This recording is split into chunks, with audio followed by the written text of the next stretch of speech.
So I was even a little more approachable than Jesus was. I at least said, hi.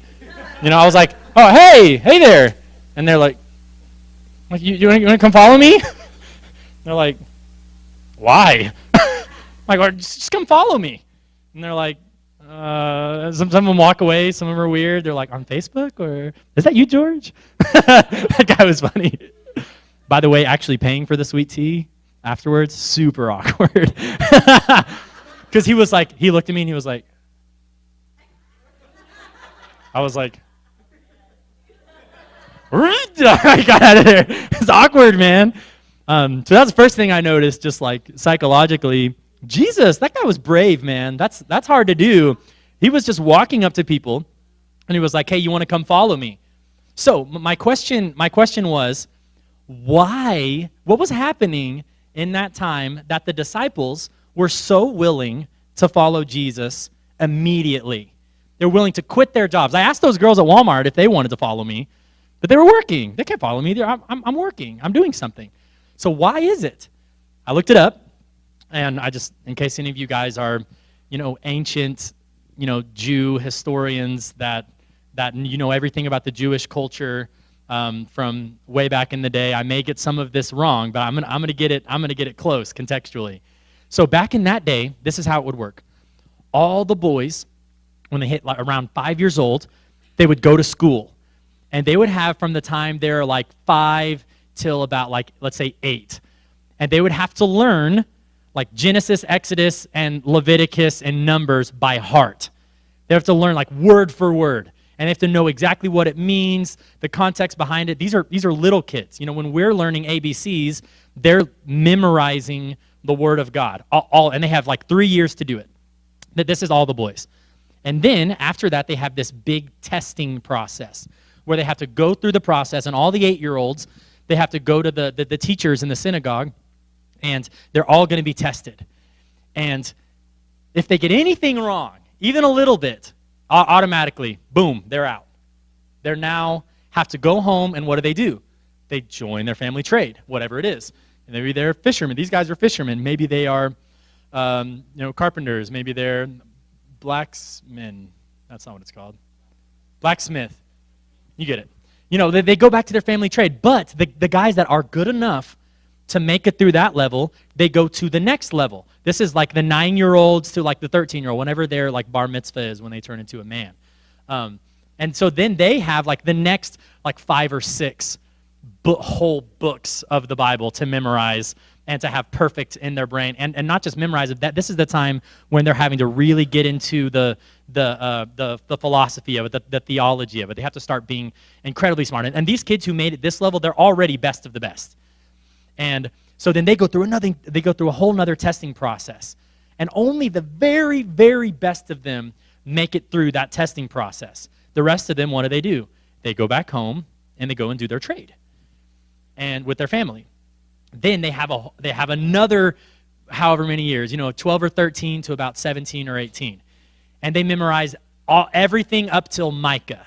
They memorize everything.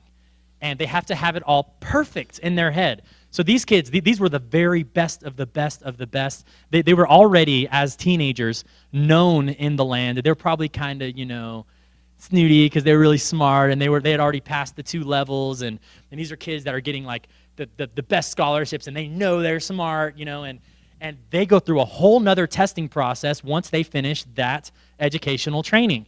And only the very, very best of the best of the best of those kids get to pass. And so now, and the other ones are what? They're sent home to join their family trade. That means you could be 17 years old, having been studying the scrolls your entire life. You could know it word for word, but you screwed up on a test, and now for the rest of your life, you're fishing with your father. That's really tough. So now, let's say you still made it. Now you haven't made it yet, but now you have earned yourself the chance to go talk to a rabbi and see if he will disciple you and see if he'll mentor you. So they go all around the town. They go all around all the tribes talking to the rabbis, because rabbis, generally speaking, only took 1, maybe 2 students. And so these rabbis, they'd sit in their chairs, and they're all, holy, and they love it when the students come and we want you to be our rabbi, because that was kind of the way about it back then. They were kind of uppity. And so these students would walk up, the best of the best, and they prepared their whole life, and they're so ready, and they've trained, and this is their big moment. This is their American Idol audition, and they walk up, and they come up there, and the teacher's like asking the trickiest, hardest question they could possibly think of in order to stump them, not necessarily in order to see what they know. And if they're stumped, they're gone.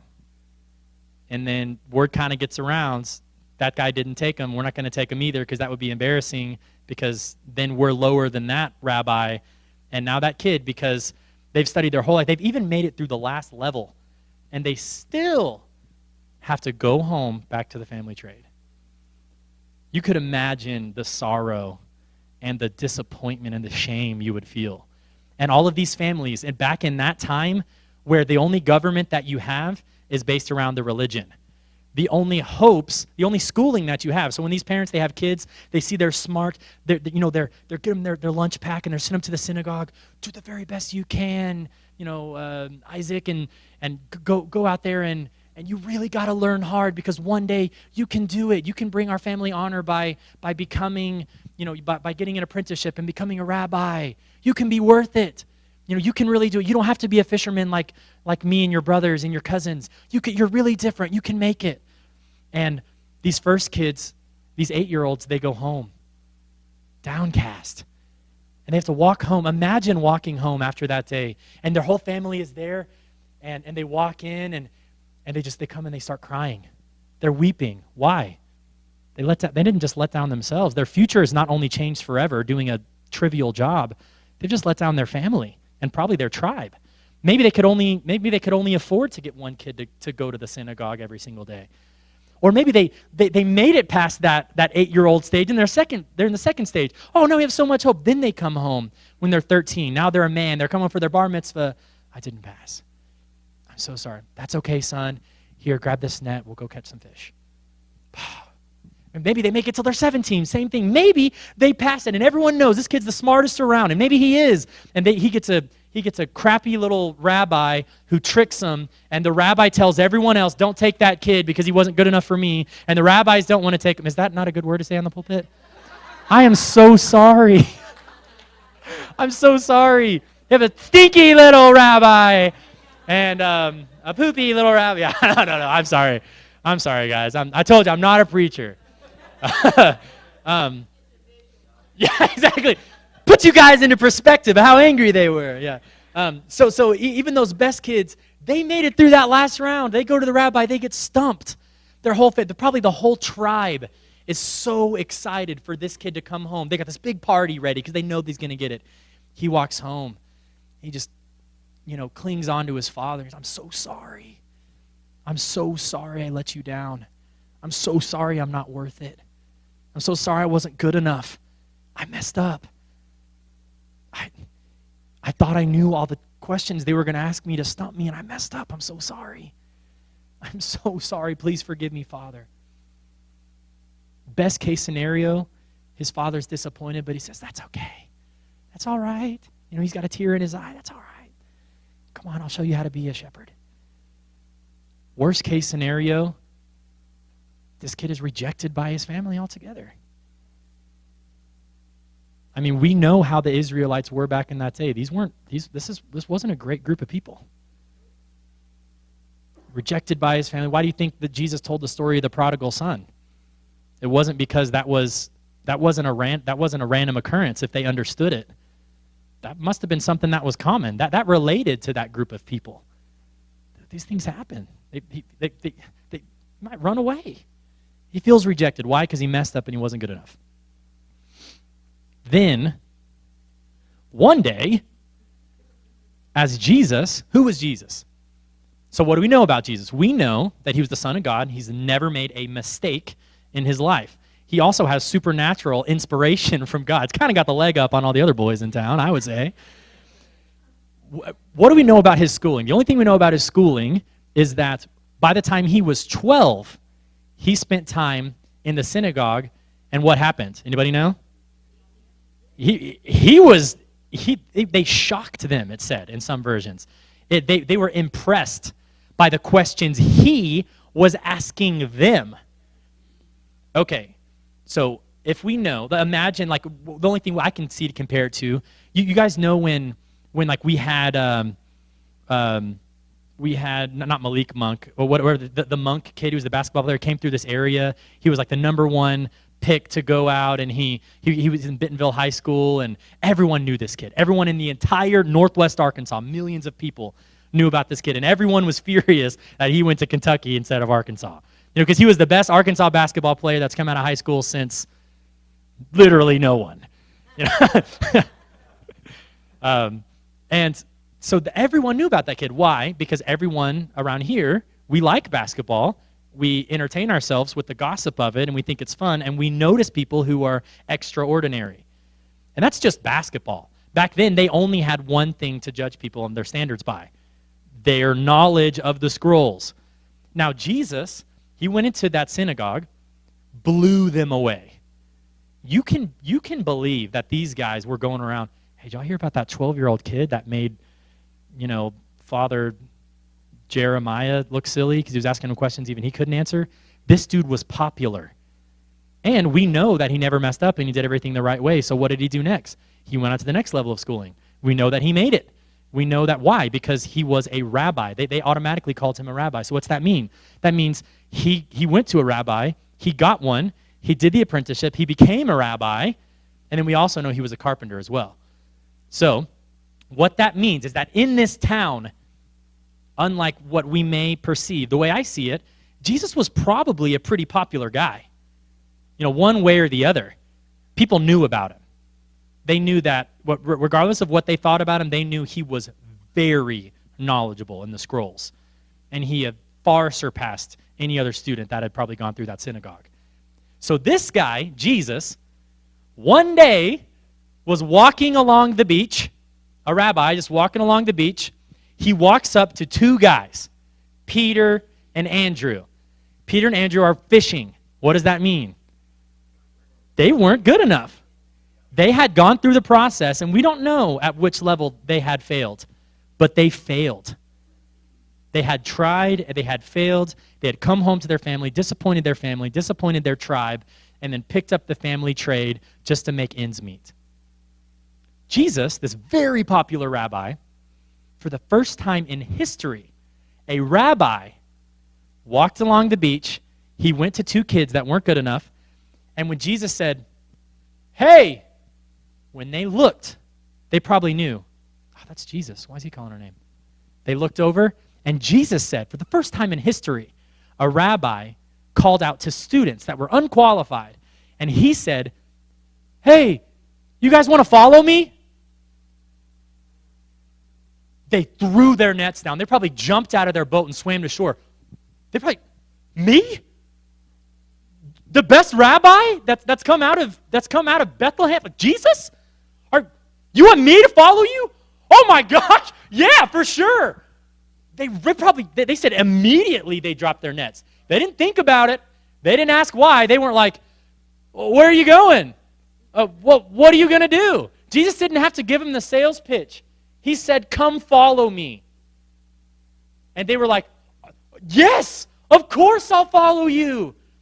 Why were they so excited? Because they weren't qualified. They didn't make the cut. Everyone else in town, all the kids that did make the cut, they were smarter than them. There were rabbis, there were apprentices, all the people in there, and everyone around them were better than them. They were fishermen. That was a lowly position. Jesus, the rabbi, for the first time, because I told you that the students went to the rabbis and basically begged them. And the rabbis, let them kiss their hands, and yeah, you can follow me around for so odd years and then, go on. Jesus approached fishermen and said, will you follow me? They were excited. They were pumped. He wasn't asking them to sacrifice like sometimes we think when we read this story. He was offering them a chance for the best life possible. Other people, I'm just going to say that again because I want that to sink in, because sometimes I used to think, man, these disciples, I couldn't do it. They were brave. That was tough. man, I mean, they gave up everything. They left their families. They left their jobs. Maybe they had a wife at home. They gave up everything. What a big sacrifice. Whew, Jesus was asking a lot of them. No, he wasn't. He was giving them the best possible life. Imagine if you were a basketball player and you were training and your ultimate goal was to be in the NBA. Michael Jordan walks onto the floor. Everyone knows who Michael Jordan is. He's the best there ever was. He walks on the floor. He's like, hey, you want to come train with me? I'll kind of take you under my wing and we'll just train together for a couple years. If he told me, I wouldn't go home and ask my wife, or I would, yeah, that's Michael Jordan. You better believe it, man. Why? Because I was already not good enough to do it on my own. Like, I guess the better part of the analogy would be, let's say I tried out for my team. I didn't even make my own high school basketball team. Michael Jordan comes up to me, here, I'll train you to be a basketball player. Yeah, you're Michael Jordan.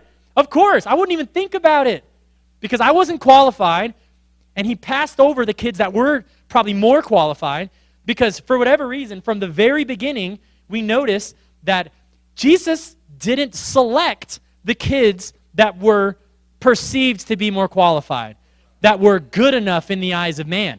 He didn't want those kids. Why? Because that's not Jesus' perspective of being good enough. That's not Jesus' perspective of being qualified. I'm so sorry. Mo, what's the password to your computer again? 81. It's awkward. 29 RB. It's not that awkward. You got to laugh at yourself sometimes. Okay, so we're going to leave that sermon there for a little bit. Okay, we're going to kind of walk over. I'm going to tell you this story. This book, I'm not going to make y'all stand up again. 2 Samuel 4:4. Anybody ever heard of Mephibosheth? Mephibosheth? I want everyone to say the word Mephibosheth. I want you guys to say it 3 times. You end up saying Mephibosheth. Mephibosheth. His name is Mephibosheth. I'm going to say it again because you're going to try to explain this sermon to your friends and you're not going to get it right. Mephibosheth. Okay? We got it. That's a TH at the end. Mephibosheth. Who's heard of this guy? Raise your hand. Here it is. Verse 4. Saul's son, Jonathan, had a son. Y'all know who Saul is? The King Saul. Named Mephibosheth. Mephibosheth. Who was crippled as a child. He was 5 years old when the report came from Jezreel that Saul and Jonathan had been killed in battle. I don't have time to go tell you the whole story. You just got to read 1 Samuel and 2 Samuel up to this point. I'll give you a little bit of context later, but don't have that much time. But basically his dad and his grandpa died. When the child's nurse heard the news, she picked him up. Because what happened in that day is that when the kings and the king, like their family dies, the new king will send in assassins to kill everyone in that line. So there's no one to take the throne, so someone new has to take the throne. So Mephibosheth was getting ready. He was about to be killed by an assassin. So his nurse, thankfully, she freaked out when she heard the news, and she went and she picked him up. She was like, "Come on, Mephibosheth, come on, we got to get." I know, man, you Mephibosheth. And so they went and picked him up, and this kid is crippled at both feet. It said, so he can't run. So she picks him up. And she's running out, and everyone's going crazy, and oops. When the child's nurse heard the news, she picked him up and fled. But as she was hurrying away, she dropped him, and he became crippled. Now, he was already crippled as a child. So I'm going to tack this off as a translation thing. When it says crippled again, he must have really been crippled afterwards. Because if it said he was crippled already, and then it said, and so he became crippled, this dude's super, super duper messed up physically now. I'm not trying to make fun of him. I'm just saying at first he already couldn't walk. He was already crippled at birth, both of his feet. He couldn't walk. Maybe he had club feet or something. And then she dropped him. It must have been a really big drop, like downstairs or off a balcony or hit his head on the wall. And I don't know. I'm just saying before he was crippled and now he's more crippled. So this kid, he's only 5. It's not like he's like a developing baby. He's a 5-year-old boy. He became more crippled afterwards. So we know for a fact he's really crippled now. And that's like a little segue. That's all we get. It's like one little verse. And then it goes on and it tells a lot more stories. So we move forward. And actually, let's move backwards for a second. I told you I have to tell you a little bit of context. What happened was that David and Jonathan were best friends. Y'all ever read the story about David and Jonathan? I mean, they were best friends. Really, really close. Awkwardly close sometimes. And they were just really, really great friends. And what happened was that Jonathan knew from the very beginning. He knew because of the Spirit of God worked through him and told him he already believed that David was going to be the king. Who was Jonathan? He was the son of the king. What does that mean? Jonathan told David, he said, please, in your reign, when you're the king, show mercy and kindness to my family forever. We kind of read that, we think, oh, that's a nice thing. They're buddies. They're making a covenant. No, that would be like the prince of England, who's up next, going to another guy and say, here's the deal, man. I'm honest and humble enough to tell you, I know that you're going to be the king. You're anointed. You deserve it. I know I'm not going to be. So please, when you're the king and I'm not, even though I'm due the throne, please be nice to please take care of my family. Please show mercy on my family forever. That's what happened. That's the conversation that happened before. Let's move forward to 2 Sam chapter 9. Sam is Samuel. You never know who knows, guys. Verse 9. One day David asked, this is many, many years in the future, is anyone in Saul's family still alive? Saul's family, whose family?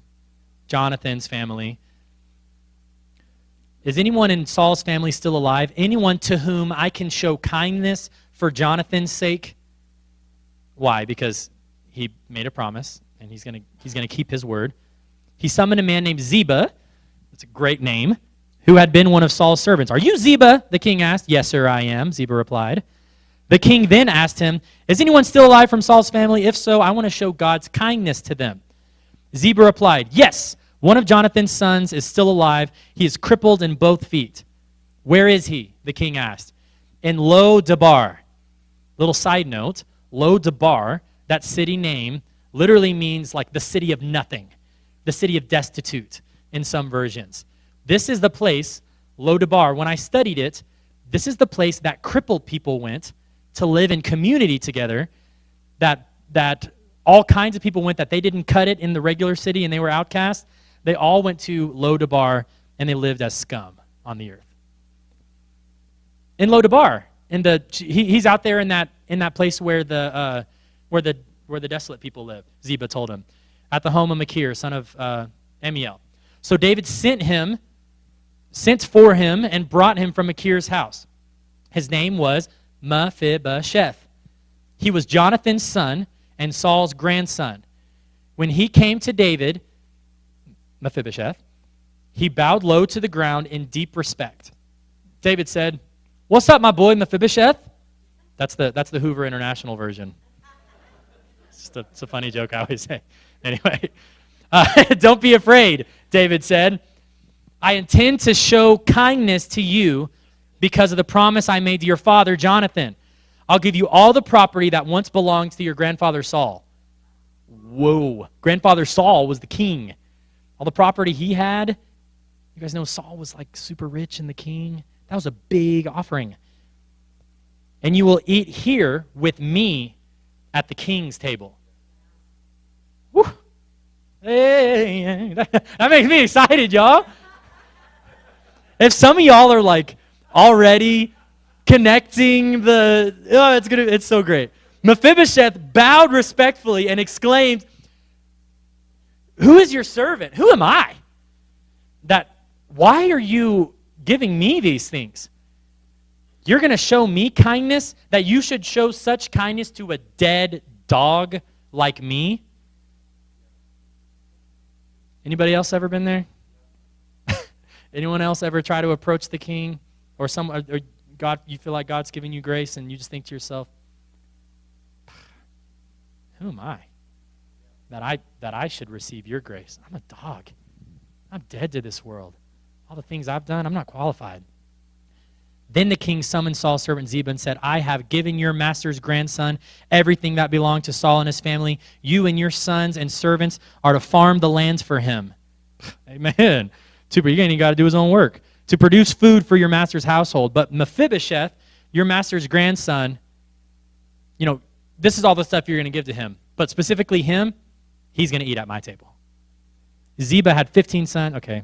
Ziba replied, yes, my lord the king, I am your servant. Mephibosheth had a young son named Micah, and from then on, all the members of Ziba's household were Mephibosheth's servants. Mephibosheth, who was crippled in both feet, lived in Jerusalem, and, just casual as can be, this says, and ate regularly at the king's table, as if he was eating at IHOP regularly. I eat regularly at Buffalo Wild Wings. That means when I walk in, I feel totally comfortable walking into Buffalo Wild Wings, getting served, sit down. I know that I'm comfortable and welcomed there. So did Mephibosheth at the king's table. Y'all know who sat at the king's table? These were the very, very important people in the entire land. The wives usually, his own wives didn't usually sit at the table. Probably. That's all I'm saying. This is a big, big deal. Now, Mephibosheth, Saul's grandson, came down from Jerusalem to meet the king. He had not cared for it. No, okay. We'll come back to that later. So, we're talking about not being qualified. Here's this kid who his grandfather went against David his whole life, tried to kill him. So that alone, he already deserved death. Not only that, how did you prove yourself in these times? By being a great warrior. He's crippled. He literally lived in a place called the city of nothingness. David, the king, had a very close relationship with who? The rightful owner to the throne, who was Mephibosheth's dad. Now, the rightful owner to the throne did what? He gave up his throne, and he died, so that David, he didn't die so that, but he died, and then David took over the throne. And then, because of David's kindness, Mephibosheth was welcomed at the throne. Why? Not because Mephibosheth was worthy, but because what? But because of David's relationship with Jonathan. And because Jonathan was worthy of a seat at the table, and because Mephibosheth was connected to Jonathan, Mephibosheth now is worthy of sitting at the table. Let me take you back to the story of Jesus. These guys weren't qualified to be in the realm of being a rabbi and having a teacher. And then Jesus was qualified, asked them to join him. Now, because of the disciples' relationship with Jesus, they are now qualified to be a rabbi. What's the theme here? It's not about your actions. It's not about your deeds. It's not about you being good enough. This is the problem with the Christian world, and it's been the problem with the legalistic church. They said, hey, you want to be qualified to have a relationship with Jesus? Come to church every Sunday. Don't miss. Never drink, depending on what denomination you're in. Don't cuss. Don't have sex before marriage. Never cheat, never lie, never look at a woman inappropriately. And if you do those things, then you're good enough. First of all, that's not true. That whole rhetoric, that's not true. Why? Because we know that God is incapable of being around even one sin. And man is incapable of not sinning. So it doesn't matter if you sin less, you're still not qualified. So, how does it connect? Because for the first time in history, a rabbi sought out a student. For the first time in history, salvation sought out the saved.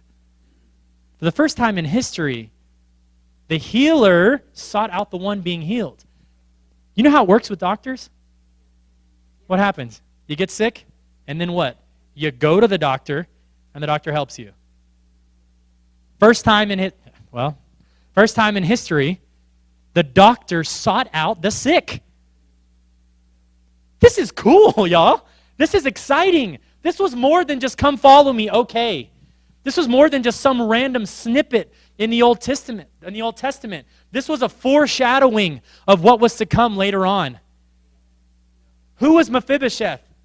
Who is he? We are. From the time that you were born, from the second that you came into the world, you were crippled. You started off crippled. Then what? When things got crazy, you got more crippled. Not only were you not qualified in the first place, you became more unqualified as life went on. And then because you had a relationship with Jonathan, David, the king, our God, because God has a relationship with Jesus, and because Jesus and God are so symbiotic, they're so close, that God said, look, I know Mephibosheth is not worthy to come sit at my table, but because he's connected to you, I'm going to bring him in, because you're qualified, Jonathan. Jonathan died. And before he died, what did he do? He went to God. Jonathan's ready to go and assume his throne, as any prince would. This is Jesus I'm speaking of. And he goes to God and he says, hey, they deserve to die. I know that you are my Father. You are the one who sits on the throne, but please, show mercy to my people. Show mercy to everyone who has my name. And then God, being the God that he is, always faithful, knew, first of all, that Jonathan would die, knew Jesus would die. Jesus died and he watched it. He knew it was going to happen. He let it happen so that any who chooses to accept Jesus would then be qualified because of Jesus' relationship to God. Where does that leave us? Where does that leave us, the cripples? Where does that leave us, the people who think, man, you're going to come to me? You're offering me a seat at the table? Did you notice something in this story? Mephibosheth didn't come up to King David and say, please, please, may I sit at your table because of the sacrifice your dad made, the relationship you had with my dad. King David sent people to he pursued Mephibosheth. He went and brought him to his house and said, hey, you're going to sit at I like you. You're going to sit at my table. God came to you and he said, hey, I want you to be my son. How do we respond? Me? I'm a dog, man. You don't know what I've done. You don't know my past. You don't know what happened in my last marriage. You don't know what happened when I was in college. You don't know what I did the first time I got pregnant and I was scared. How could you pick me? I'm not worthy. I'm not qualified. What did he say? I don't care. It's not about what you've done. You know what? Let me make it easy for you. You don't even have to do any work. I'll go ahead and take care of it. I'll go ahead and win all the battles for you. Why don't you just come regularly hang out with me? I'll give you one that I want you to do. That's all you got to do. Come hang out with me. Come eat with me. You're deserving. You're now qualified to sit at my table because of the relationship that I had with Jesus. Same thing with the disciples. So, this is the really cool part. I always say this, and some people don't like it.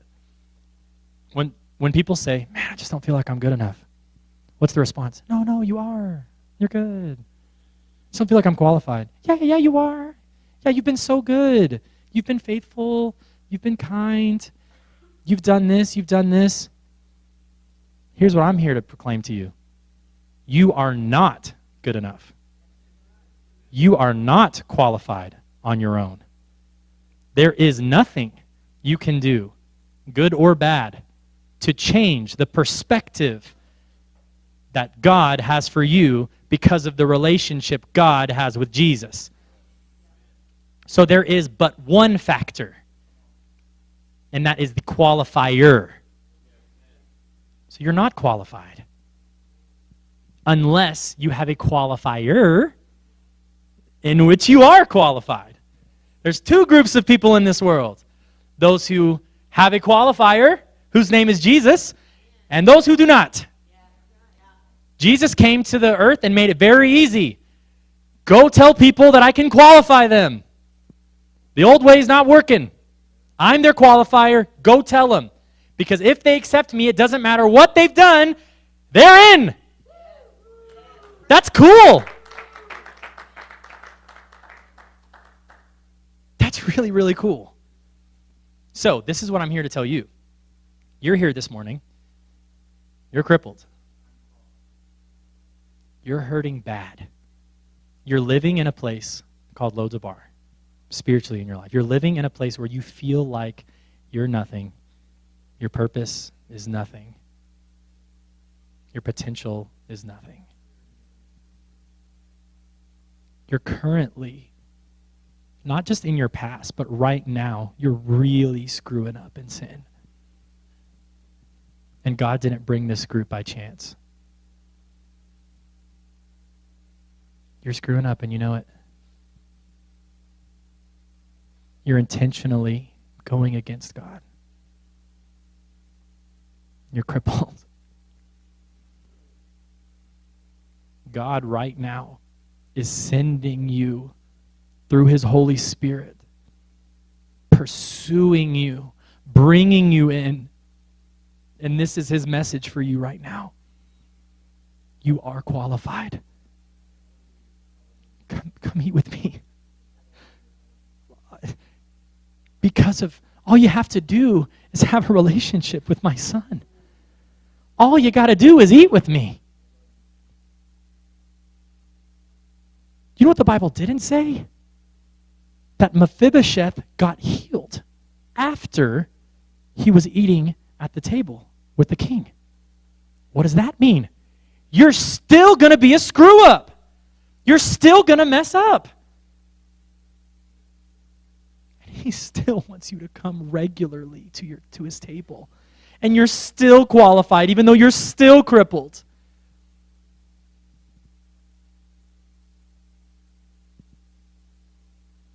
I want everyone just to think for a second. I want you to be really honest with yourself. Am I doing it? Am I sinning? Am I messing up on purpose? Am I crippled in my life? And then I want you to slap that shame in the face, because Mephibosheth means the one who takes away shame. That's what the definition is. That's cool. In Hebrew, Mephibosheth means the taker of shame. I'm here to offer you, taker of shame. Take that shame and throw it away. You don't have to have it, because here's the deal. You're telling me right now, yeah, but I'm not good enough. You're right. You're not. He is. You're telling me right now you don't know what I'm doing. Okay, he knows, but he didn't do it. He's worthy. He's qualified. The other person I'm talking to today is, you know when I told you that there's qualified people, there's people who have a qualifier in this world and people who don't? And Jesus only told us one thing, go tell people about it. Maybe you're a person, you've put your relationship into Jesus, and you have that qualifier, and you're living in that endless grace and mercy. But that's it. You're not telling anyone about it. You're going to work and coming home every day, normal as can be. You're going to your family reunions. You're not telling anyone. You know they don't have a qualifier, and you're not saying anything. You have one purpose. You have but one purpose in this life, and I don't care what you think your purpose is. Your purpose is to first get as close to the King as possible, and secondly, to bring as many people with you. That's your one purpose. And you're telling me, yeah, but I just work a corporate job. I just work a 9 to 5. You have but one purpose, to make relationships with people and to bring them to Jesus. Yeah, but I'm unemployed right now. You have but one purpose. Yeah, but my family's already rejected me.